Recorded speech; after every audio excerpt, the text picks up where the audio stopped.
Kita tinggal pakai aja, kita bisa lihat surrounding kita seperti ini.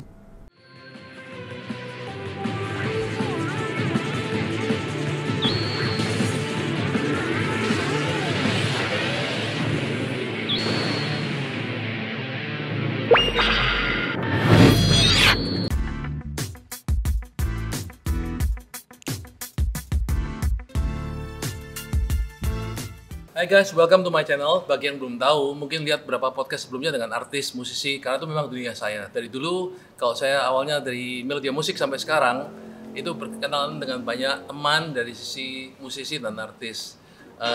Jadi jangan bingung. Nanti mungkin saya akan bagi podcast saya dengan dua directory, satu tentang artis, musisi, satunya lagi tentang bisnis. Passion saya yang lain itu di bisnis, terutama di tech. Ada keluarga di Silicon Valley, jadi sering ke sana. Dan ini sangat cocok dengan topik hari ini. Topik yang sangat hangat dibahas namanya Metaverse. Kita tahu pasti, saya sedikit memberikan konteks introduction. Bulan September sampai Oktoberan, saya di Amrik di Silicon Valley. Di Silicon Valley ada berkunjung keluarga di sana. Yang dibahas tentu aja, biasanya kan di sana kan startup, unicorn.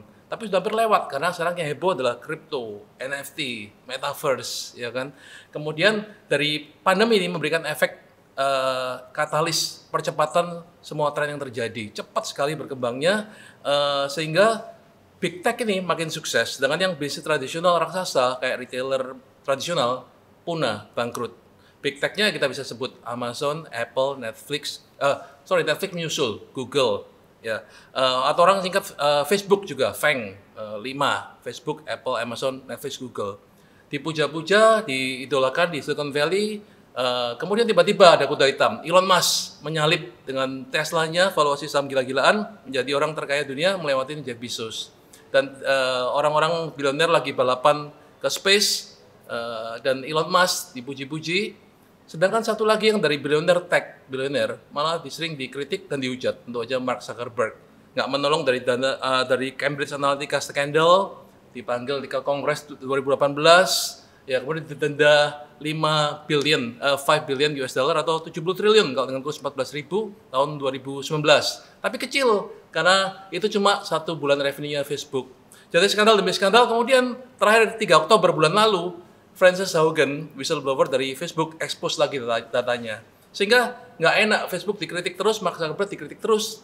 Tiba-tiba 23 Oktober, Mark mengumumkan Metaverse. Maka perusahaan dari Facebook Inc. menjadi Meta Platform Inc. Ya, orang menganggap, wah ini pengalihan isu nih, rebranding. Karena diserang belum 1 bulan, tiba-tiba let's move on. Sheryl Sandberg, CEO-nya dia, lu nanti testify Kongres. Atau Adam Mosseri dari CEO-nya Instagram, ya lu tandanya kepercayaan dia, lu hadapin aja, gua nggak capek ya Kongres kayak gitu kesannya. Nah, apapun teorinya, ya, tapi Mark Zuckerberg berhasil melegitimasi industri baru ini, padahal yang sudah terjadi berapa tahun terakhir, Metaverse. Apa ini? Hari ini kita bahas dengan teman baik saya dari kecil, keluarganya, Michael Budi dari Wir. Mike, welcome to my channel, Mike. Wah, thank you nih, Bro Setiawan nih, sudah diundang ke sini, keren banget tempatnya. Oh ya, thank you. Nah, Mike ini pionirnya, company-nya pionir VR, AR, jadi sangat related dengan dunia Metaverse. Mike, jadi langsung Mike, mau tanya Mike. Iya. Metaverse itu sebenarnya bukan Mark yang mulai kan? Bukan. Jadi terminologi Metaverse itu sebenarnya sudah ada dari tahun 1992. Snow Crash. Ya, novel itu, lalu Stevenson. Betul. Dan sudah sempat dibahas beberapa kali, bahkan bukan sama Facebook waktu itu, saat itu sama Mark. Jadi Disney bahkan 2 tahun lalu sudah bilang dia mau berubah jadi menciptakan theme park yang Metaverse. Oh, really? Sudah di-announce, bahkan sudah ada di publik, dan mereka menyatakan seperti itu. Dan teknologinya sendiri sebenarnya Metaverse itu simple, sebetulnya virtual world paling gampangnya. Jadi yang di-share ke banyak orang, dunia virtual aja gitu. Komponennya 2. Dulu kan ada Second Life, enggak? Betul. Nah itu sudah mulai, sebenarnya sudah mulai. Jadi dari gaming mulainya paling masuk kan. Jadi ada 2 komponen. Augmented reality sama virtual reality. Itu selalu 2 komponen yang masuk di dalam terminologi Metaverse. Metaverse-nya terminologinya baru 92 muncul dari novel tadi. Tapi AR plus VR sudah ada malah sebelum-sebelumnya sudah teknologinya. VR itu kan sudah mulai dari kapan gitu ya. Saya masih ingat dulu Setiawan waktu saya kan sempat kuliah di Jerman waktu itu. Saya menyobain kacamata VR pertama aja yang headsetnya 94 atau 95. Oh, sudah ada? Itu di Berlin pameran headset yang besar itu juga sudah pernah saya cobain, walaupun pixelnya masih besar. Tapi kan sudah mulai itu. Itu AR atau VR? Itu VR. Kalau di VR kebetulan di perusahaan yang saya jalanin ini, yang kita rintis 2009, fokusnya di augmented reality. Fokusnya di sana. Walaupun ada enhancement ke VR dan AI. Gitu ya, karena semua terkonek. Tapi fokus kita di AR sih. Oke. Sebelum ngomong lebih jauh lagi tentang VR, AR, bisa jelasin nggak, Mike? WIR ini apa? We Indonesia Rock kan, betul. Tapi juga nama ayah ya, nama papa ya. Iya itu. Wirjono ya. Iya Wirjono. Itu betul karena banyak orang sebenarnya banyak yang nggak tahu ini mungkin kan udah sempat tahu. Jadi memang ada sempat nama keluarga karena kita ada 3 saudara juga di dalam. Plus ada founder yang lain yang ketemunya sudah besar. Oke. Jadi WIR itu kerjanya apa utamanya? Fokusnya di teknologi augmented reality. Sebenarnya fokusnya di situ. Iya, AR. Dari tahun 2009. 2009 di mana augmented reality waktu itu bisa dibilang even di Southeast Asia itu belum baru sekali. Jadi di awal-awal itu buat WIR itu perjuangan untuk mengenalkan teknologi ini di Indonesia, apalagi nggak kurang dilihat dan banyak perusahaan nggak percaya. Jadi banyak perjuangannya di awal itu 3-4 tahun tuh ngenalin ini buat apa gitu ya, ini gimmick dan sebagainya. Makanya sebetulnya dengan adanya itu malah kita dapat project di luar, sampai sekarang sudah sampai ada di 20 negara yang pernah pakai. 20 negara? 20 negara itu udah pernah sanggup. Karena di Indonesia agak kurang diterima waktu itu. Jadi di luar lebih appreciate dan memang terbukti karena udah jalan 12 tahun ya. 12 tahun itu biasanya digunakan untuk meningkatkan proses bisnis buat maksimal. AR-nya atau VR-nya? Augmented reality. Oke. Kebanyakan ke industri sektor misalkan kayak pendidikan, sektor medical atau sektor yang buat automation ke industri mesin. Karena dengan menggunakan AR kita bisa mengerjakan sesuatu lebih cepat karena ada elemen virtual di depan mata kita. Kalau boleh mungkin saya jelasin sedikit mungkin ada orang bingung maksudnya teknologinya bedanya apa sih augmented reality sama virtual reality. Kalau virtual reality itu kita immerse masuk ke dunia virtual. Semua virtual kita masuk, kayak kita tersedot masuk ke dalam dunia virtual. Kebanyakan dinikmatinya. Fortnite itu termasuk VR, virtual. Nah, memang awalnya mulai di desktop gitu ya, orang akses ke mobile. Tapi yang paling bisa dirasakan 3D experience-nya tentu saja pakai VR headset. Kan? Orangnya nggak usah kemana-mana. Nah itu virtual reality. Tapi kalau augmented reality itu seperti kebalikannya, opposite-nya. Karakternya di dunia virtual itu kita ambil, kita taruh di sini. Tapi kita menikmatinya di dunia real. Jadi di sebelahnya Setiawan bisa kita letakkan. Itu AR. Tadi saya lihat itunya hologramnya Pak Jokowi lagi ngomong gitu ya. Betul. Kita sambil jalan. Nah, dinikmatinya sama dengan VR. Bisa pakai headset yang kita kenal sebagai augmented reality glasses di sini, atau pakai mobile phone, atau pakai desktop juga bisa. Ini yang ada kameranya. Jadi sekarang memang kebanyakan yang diimplementasikan masih menggunakan mobile phone, desktop dan sebagainya. Cuma futures memang sudah dibicarain, kelihatannya sudah mau pindah ke wearables nih, jadi pindah ke mata nih. Itu yang kita percaya di WIR bahwa dunia akan menjadi frameless. Menjadi frameless. Artinya nggak ada frame lagi. Kan dulu waktu kita lahir sebenarnya Tapi kalau kita pakai tablet atau pakai kacamata kan frame loh Mas ya? Iya, maksudnya seperti gini. Jadi misalkan waktu dulu kan kita waktu lahir nih nonton TV, TV-nya malah zaman dulu kita kecil frame-nya lebih tebal kan, kayak dari kayu gitu kan, lebih besar gitu kan. Lama-lama mengecil gitu kan. Lama-lama TV-nya tambah besar, malah sebesar ini sekarang kan, tambah besar. Terus melengkung lagi gitu kan, tapi nggak ada frame-nya maksudnya? Lama-lama nggak ada. Nah, lama-lama dulu kan masih kecil kita dibilangin tuh kalau nonton TV jangan dekat-dekat. Sakit mata ya tuh. Mata katanya gitu. Tapi sekarang kok layarnya pindah ke mata ya, begitu kan? Ada yang tanam juga katanya ya, sekarang wearables ya. Ada mulai ada pakai contact lens juga sekarang. Jadi udah mulai pindah ke sini. Karena apa? Karena kan manusia waktu lahir nggak ada frame ya sebenarnya. Jadi kembali lagi nggak ada frame. Ada frame ada. Supaya bisa pindah ke dunia lain lebih cepat. Dulu nggak ada cash waktu lahir kan, terus dibikin cash. Sekarang juga cashless juga. Kaum mereka yang sekarang ada yang bergerak fokus di cashless, nggak ada cash maksudnya. Kita di Wear fokusnya di nggak ada frame. Oke, nggak ada frame. Oke, frameless world ya. Iya. Oke. Waduh, nggak jualan video wall gua. Mike, jadi kita ini kan ngomong kan kita bukan hanya berusaha bertahan hidup tapi relevan kan di bisnis kan. Jadi kita sedang mau orang semua aware crypto, NFT, metaverse kan. Jadi metaverse itu bukan sekedar FOMO ya. Kita fear of missing out tapi akan terjadi beneran atau sudah terjadi beneran? Sudah terjadi sih. Jadi di Indonesia bukan, juga udah? Sudah. Contohnya jadi apa? Implementasi yang paling banyak itu di sektor industri. Jadi belum ke masyarakat umum, mungkin pada umumnya yang seluas-luasnya belum. Jadi sama seperti kalau sosial media kan sudah dirasain sama semua dong gitu ya. Kalau ini baru dimulai dengan adanya di sektor-sektor dulu nih, di medical, di edukasi. Kebetulan karena kita pemain di sini, makanya implementasi kita masuknya ke sektor-sektor bisnis nih. Itu memang sudah proven. Bahkan sebenarnya ada laporan juga menyatakan di 2019 itu teknologi AR VR itu udah boost GDP secara global itu 50. AR atau VR? Dua-duanya. 50 nearly 50 billion US dollar itu globally. 2019. Nah, itu kontribusinya 70%, 60% itu AR.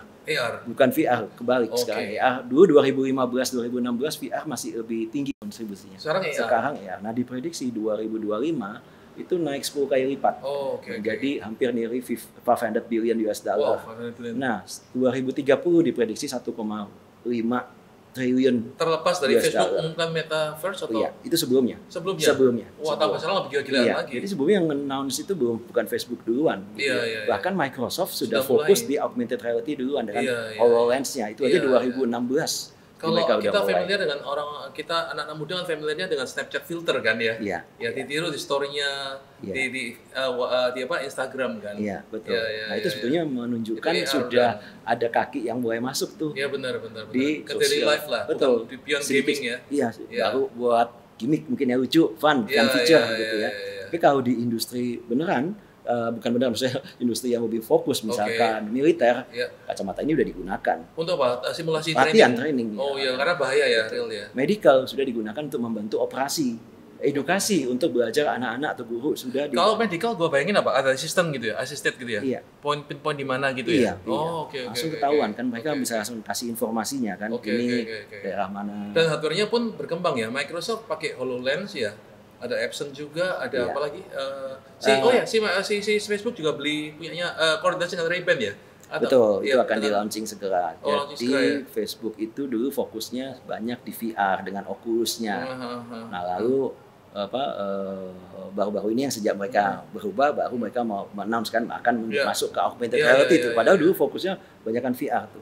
Sekarang masuk ke AR. Kalau Microsoft memang setahu saya pengalaman dia dari 2016 sudah fokus di HoloLens, augmented reality, walaupun sudah ada HoloLens 2 sekarang. Epson, yang ini contohnya, ini Epson juga. Nanti kalau dilihat mungkin saya tunjukin, ini kan transparan ya. Bedanya VR sama AR itu. Kalau VR kacamatanya tutup. Iya. Karena memang kita nggak bisa jalan keluar. Bisa nabrak, keceduk ke sandung. Ini dunia real. Ya saya pakai kayak kacamatanya. Nanti apalagi udah Ray-Ban kan. Ya ini saya ingat Google Glass lah, tapi nggak berhasil waktu itu Google Glass. Google Glass nggak berhasil, karena awal 2013 itu. Jadi pertama kali kita tes itu dia memang ada sedikit tantangan lah di hardware-nya. Terlalu early mungkin.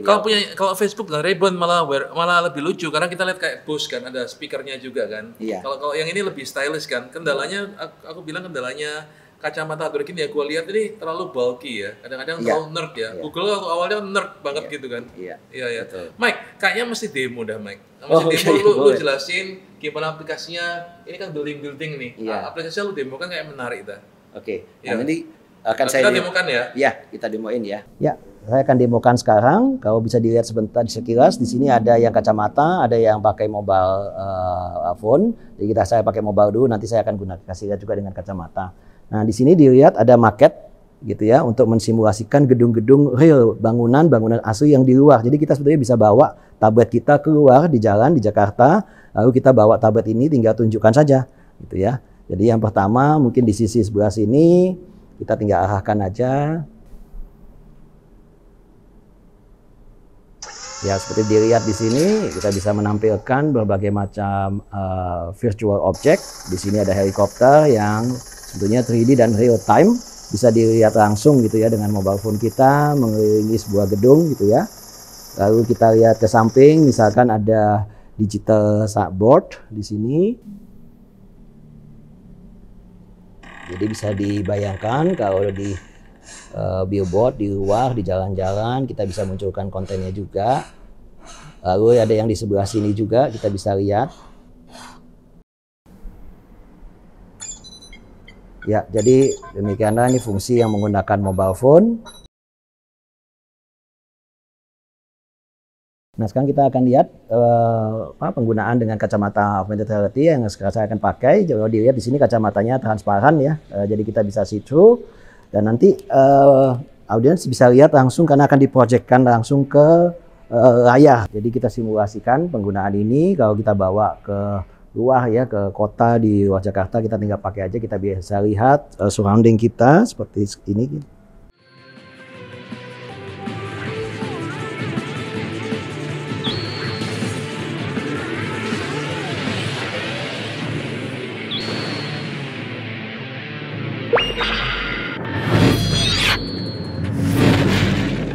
Jadi seperti kita bisa lihat, tidak terbatas oleh menggunakan mobile phone aja, tapi menggunakan kacamata, kita dengan bebasnya kita bisa berjalan, walk through ya around the city untuk melihat segala macam bentuknya 3D object ataupun avatar itu langsung di depan mata kami. Oke, ini implementasi untuk augmented reality yang bisa dilakukan di video live conference call. Jadi digunakan bisa untuk pendidikan seperti ini. Kita bisa lihat, bisa anak-anak ataupun gurunya bisa mengajar dengan real time, bisa melihat bentuknya, ya.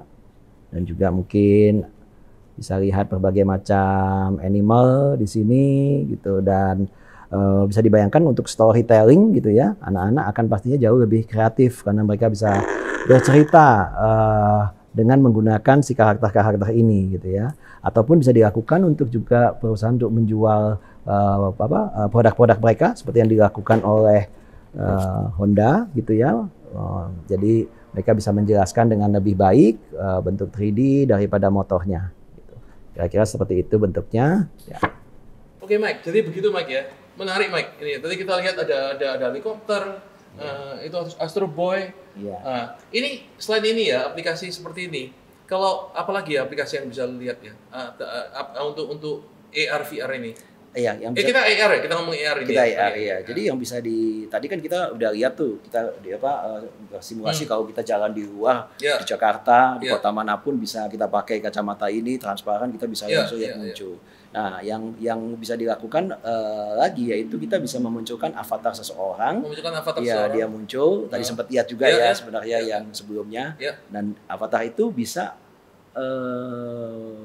istilahnya diisi oleh orang lain yang ada real, misalkan yang pakai Bro Setiawan, saya yang jadi avatarnya. Nah, kita bisa jalan bareng di lokasi itu, bisa tanya jawab. Atau saya digantikan oleh AI.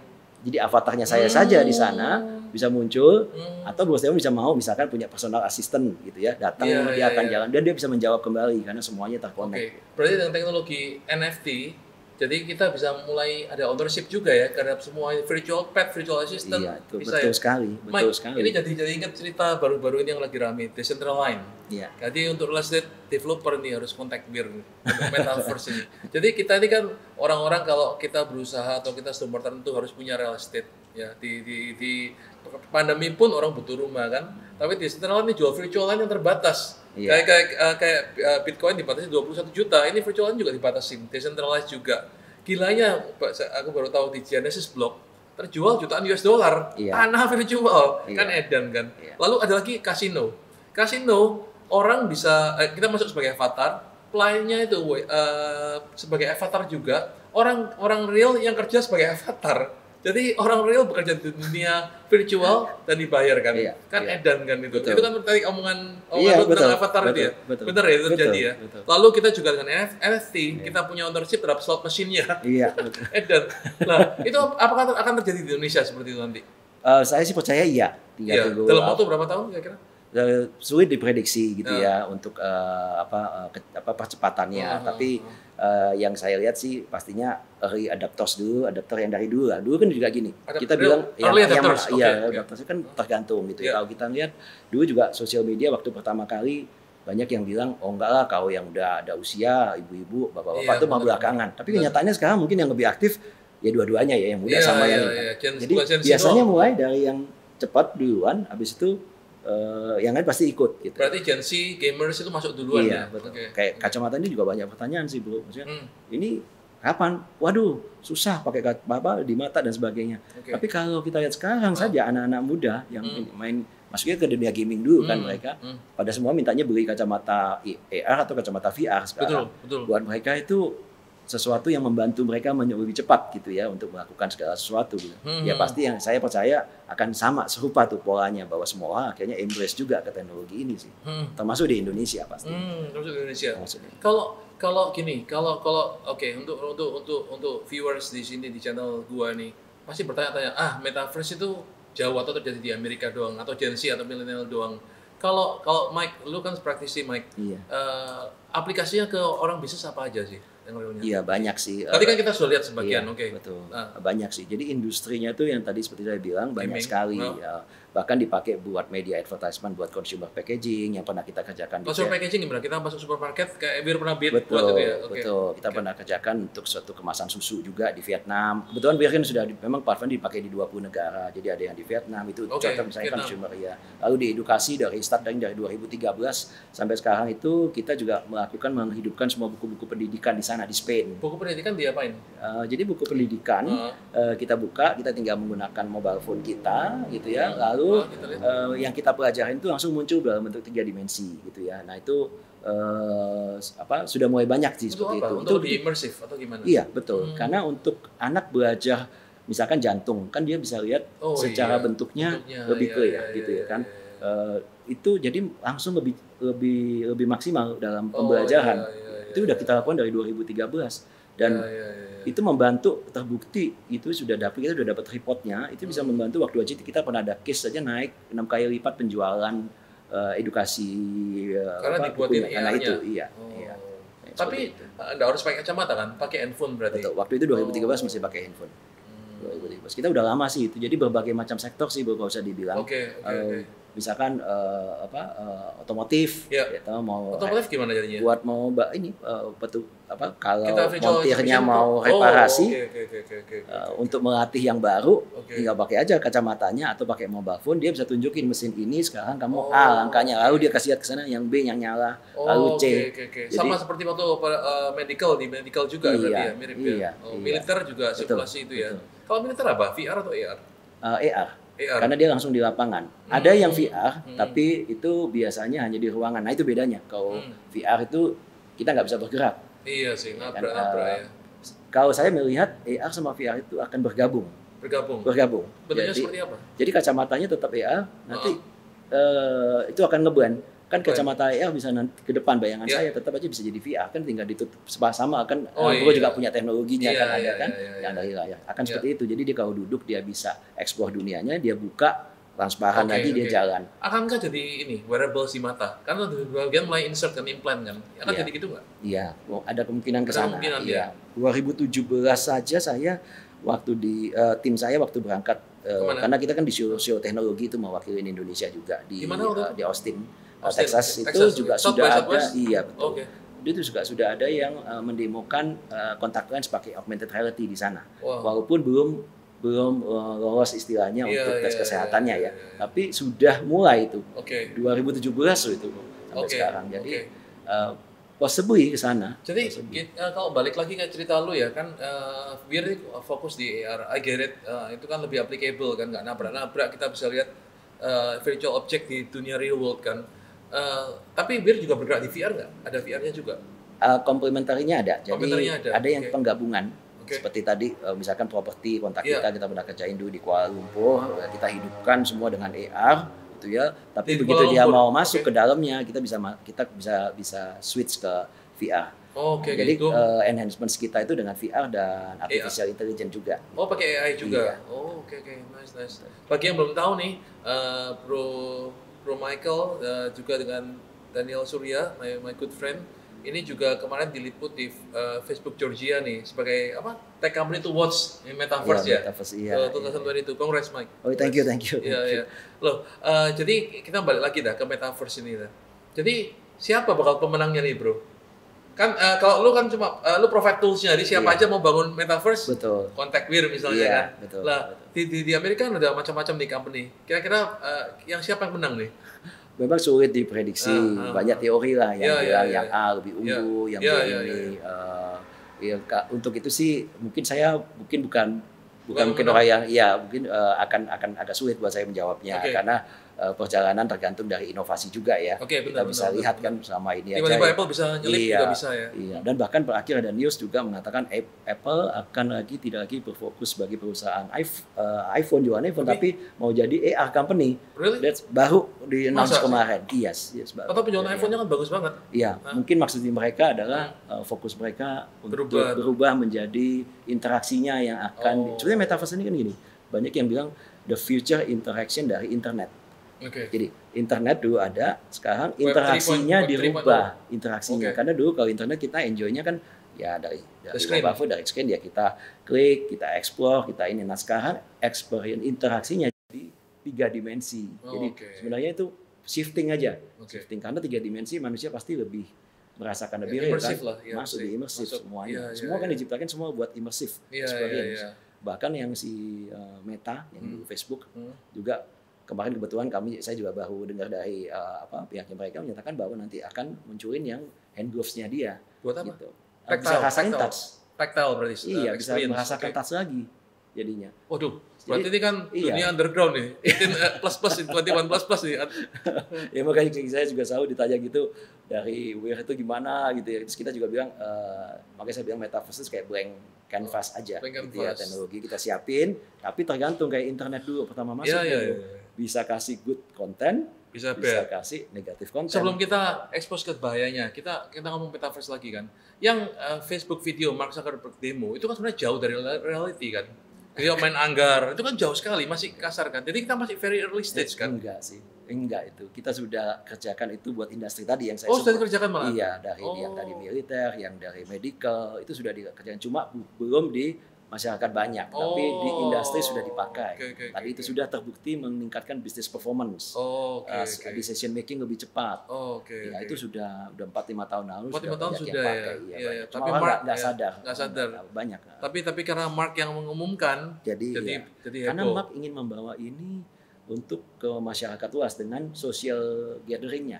Sosial dulu lewat sosial media, sekarang ketemunya 3D, makanya jadi lebih populer karena dia ditujukan ke semua. Kalau dulu kita targetnya ini. Meskipun teori dia memang denial juga, shifting topik, let's move on, nggak usah ngomongin ini lagi dah.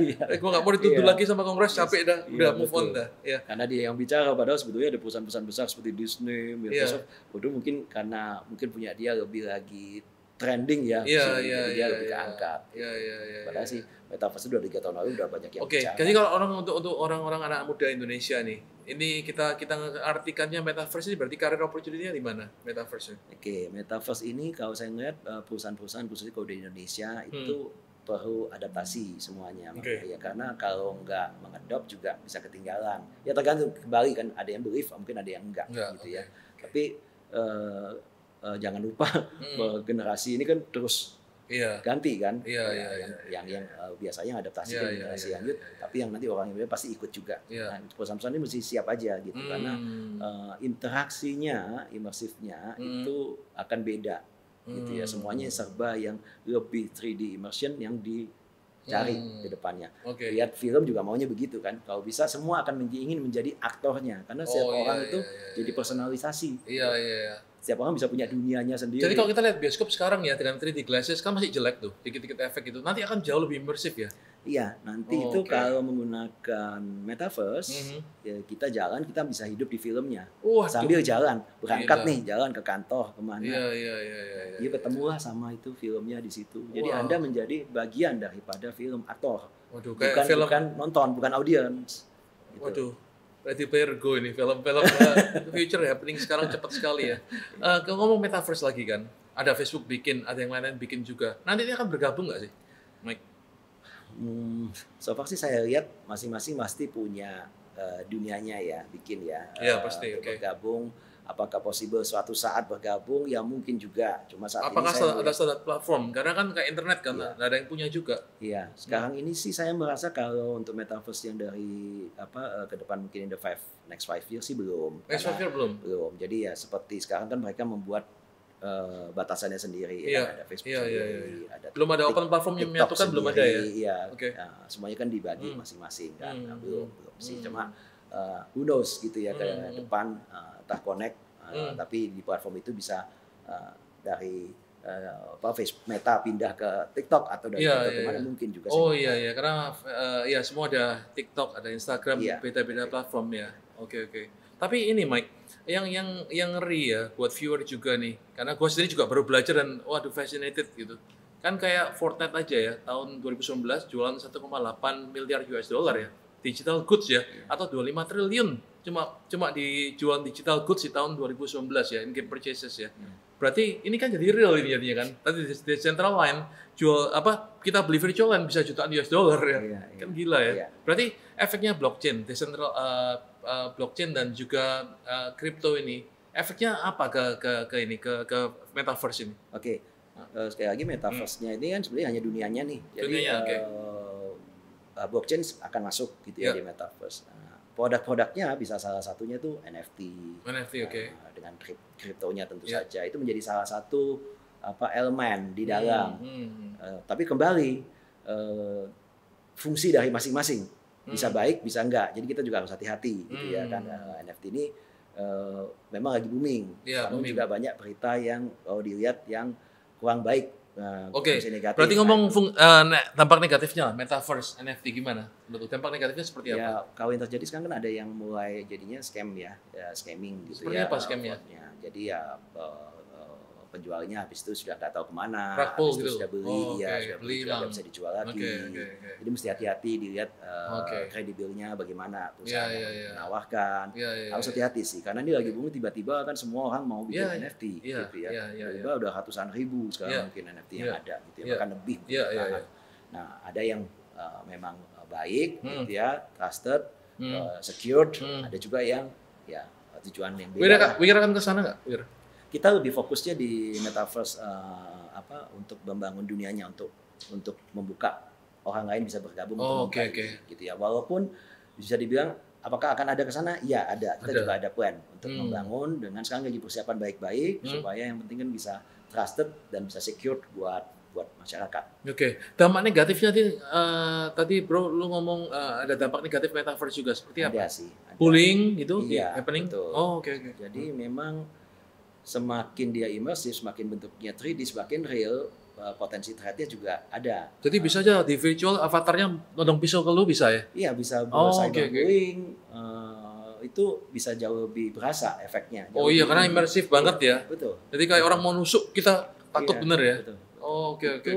Sama seperti menciptakan dunia baru, aturan normanya di mana? Siapa governance-nya? Nah, tidak ada sekarang ini kan, karena ini kan dunia baru. Makanya setiap platform yang kita bikin tuh harus hati-hati. Terus banyak perusahaan juga yang membuat kadang-kadang kontennya tuh sangat komersil. Konten sangat komersil artinya gimana? Gini, misalkan menggunakan semua pakai AI kan sekarang. Kayak misalkan personalized feeding news, feeding apa. Sekarang di sosial media udah terjadi. Dibuat sedemikian rupa sehingga orang akhirnya adiktif. Betul. Non-stop. Betul. Kayak kita terkenal sekarang Instagram. Ya kalau bisa kan enggak 1 menit ya lagi. Iya. Kadang-kadang patuhannya di mana? Iya, algoritmanya didesain untuk itu ya. Untuk itu. Karena jadi untuk health akhirnya baik apa enggak? Iya. Itu yang harus kadang-kadang nggak ada yang ngatur gitu. Itu kepalanya Instagram Adam Mosseri ya dipanggil Kongres nanti awal Desember nih. Lanjutannya Frances Haugen ini kan Instagram begitu sorot juga kan.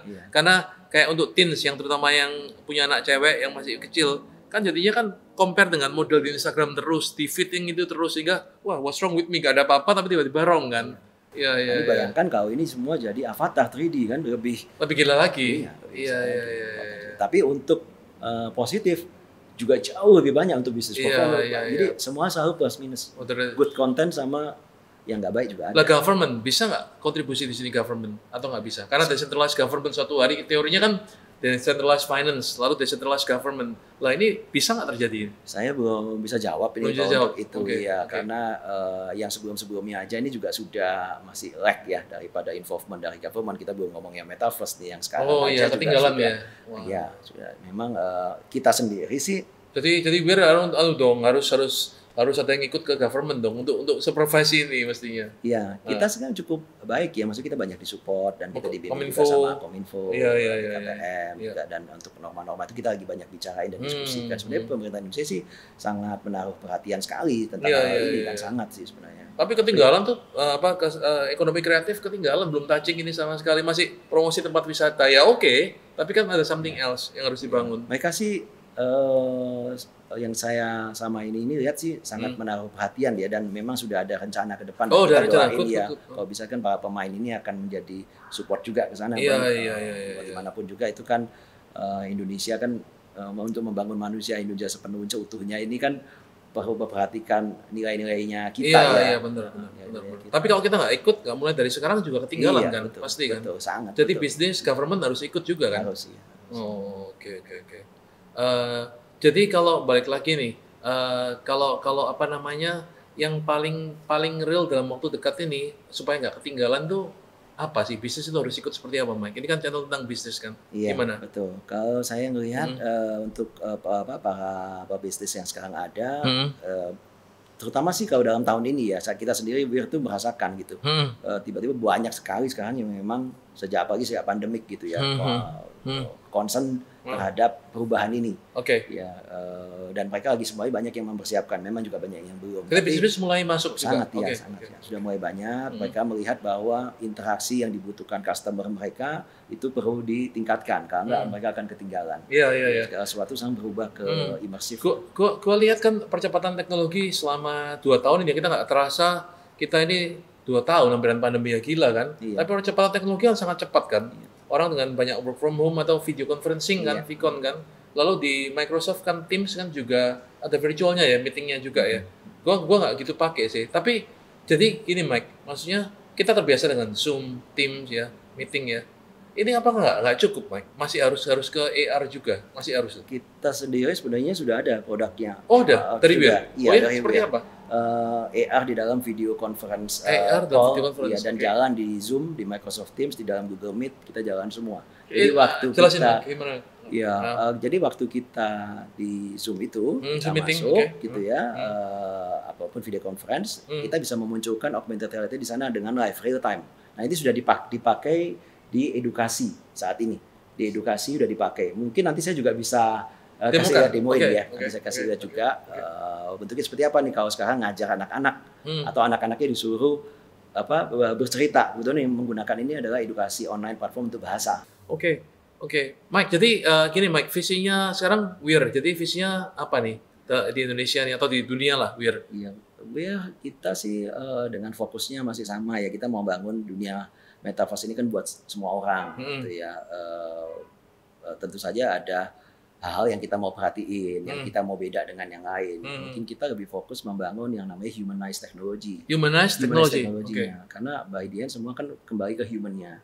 Dan itu yang kita mau perhatiin betul-betul, baik benar-benar baik-baik gitu ya. Karena sebagai perusahaan Indonesia ya kita dari dulu kan pengen menjadi global players. Dari 2009 gitu kan. Sekarang riding the wave kan semuanya ke metaverse. Betul. Terus, ya itu yang kita harus perhatiin banyak, misalkan di situ kan harus ada perhatiin security-nya bagaimana, privacy-nya gimana, human rights-nya orang itu bagaimana.